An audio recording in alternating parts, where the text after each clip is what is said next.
Today we're going to look into the future and talk about my New Year's resolutions for Valorant in 2026. So let's just dive straight in, shall we?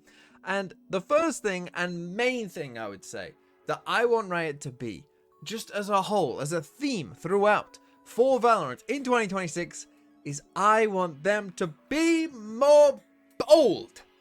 I want them to make some decisions with some gravitas. Because I think when we take a look at 2025 and some of the things that they've done, feel like we are lacking a boldness in Valorant that perhaps is leaving things a little bit stale. As an example, let's take the Harbor rework, okay? Because when you take a look at the Harbor rework, to me that wasn't very bold. Was there really any chance that that version of Harbor was going to be meta or break the game in any kind of way? Absolutely not. I refuse to believe that the devs thought that it would either, right? The devs must have known this is an agent with 3 bits of utility. They must have known. They must have known that surely this agent is not going to break the game, considering they already knew what the old Harbor looked like anyway.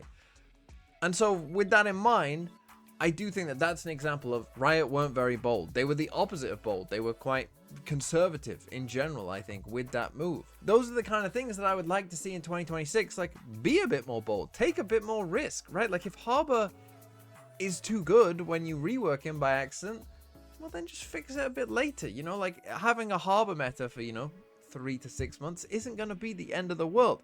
And you might say we actually did get an example, our first example in a very, very long time of this, where, maybe they took a bit of a risk and it went wrong with Teo. And again, I'm not saying, by the way, oh, be bold, make broken agents and break the game. I'm not saying that whatsoever. I'm just saying, like, maybe be willing to, push the boat a little bit more than, like they did with the Harbor rework. But they did get it wrong with Teo, and Teo came out too strong, and that was a mistake, and that's not what we want. But I think that Riot did learn from the chamber problem that they had prior, and they fixed Teo in a somewhat timely manner, and the nerf that they gave Teo made him okay, and it wasn't a problem anymore.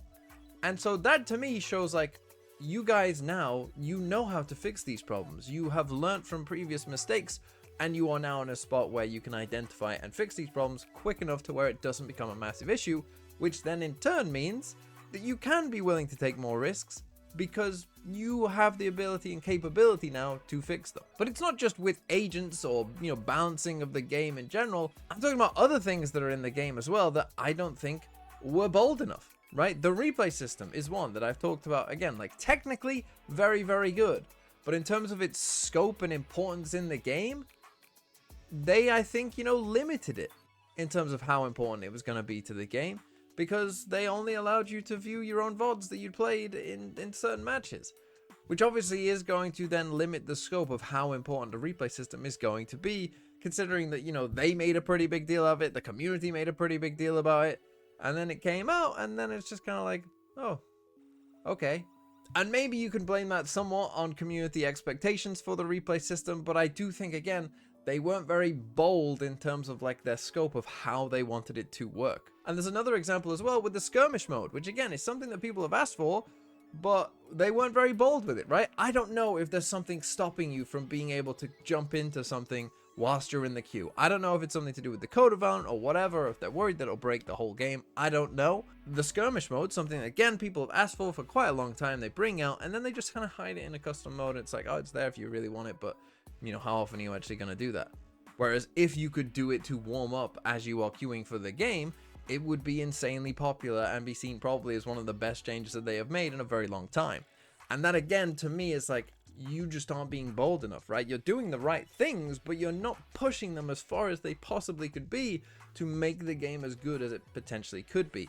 Now, there might be reasons for that, right? And I'm sure that there are reasons that I don't know about, because obviously I'm not coding the game and maybe it would break everything, and who knows? There must be more opportunity here to be bold, both in-game and balance-wise, and also stuff that you add, kind of around the game. The next thing that I want to talk about is something that I always talk about in these videos, and that is game modes. But let me talk about why I'm perhaps more hopeful this time around than any other time that I've done this, right? Because if you think about creating like a big new game mode that will be interesting to play in Valorant, Well, perhaps there's been some roadblocks to that before because the devs were working on other things, right? Be it the replay system, be it Valorant console, be it Valorant mobile, which I think is coming out sometime soon. It's already out in China, right? These things maybe take up dev time, which means they don't have time to focus on things like, you know, big new shiny game modes that would be fun to play. But now, you know, you've kind of ticked off those boxes. Those things are, you know, done. They've been created, you know, they're out there or coming out very shortly. And so once that's all done, well, then maybe we could, you know, create some more game modes. Because if we think about Valorant and what's happened, you know, you've got your main competitive, unrated, you know, search and destroy way of playing. And that's fine. And then they added team deathmatch, and that was kind of cool. And, you know, I'm glad that that's in the game. But I still want something more. You know, I do want something more. We've seen it in plenty of other games in the past, and I'm sure we will in the future as well. These kind of like side game modes that oftentimes actually sometimes end up being the main game mode that people then go to the game for instead. I'm not saying we need to create something like that in Valorant, because I think the main, you know, way of playing Valorant is perfectly fine and doing pretty well, but I do think it would be nice if we had some kind of big other option that would be fun and perhaps a different way of experiencing Valorant for those who perhaps, you know, are growing a little bit tired of seeing the 8th reigner in a row. And then my final thing for 2026, and I'm not hopeful that this will happen in 2026, but I'm gonna say this maybe for 2027 as well, is better VCT team capsules. Because the VCT 2024 capsules, I think, were a massive hit. I bought multiple of them. I was very happy to own them. I'm still happy to own them. And I thought they were cool and allowed the teams to somewhat express themselves.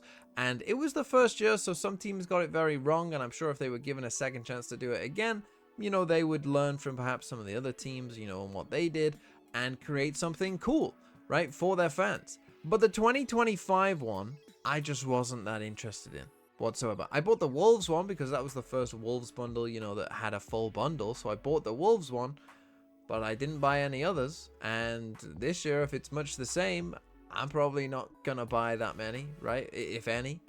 So with that in mind, I want to see better team capsules. And I know it takes a lot of effort, and I know it takes a lot of work, and I'm not really expecting this for 2026 because obviously they've already made them. Let's be frank, they're already made and we're just waiting for them at this point.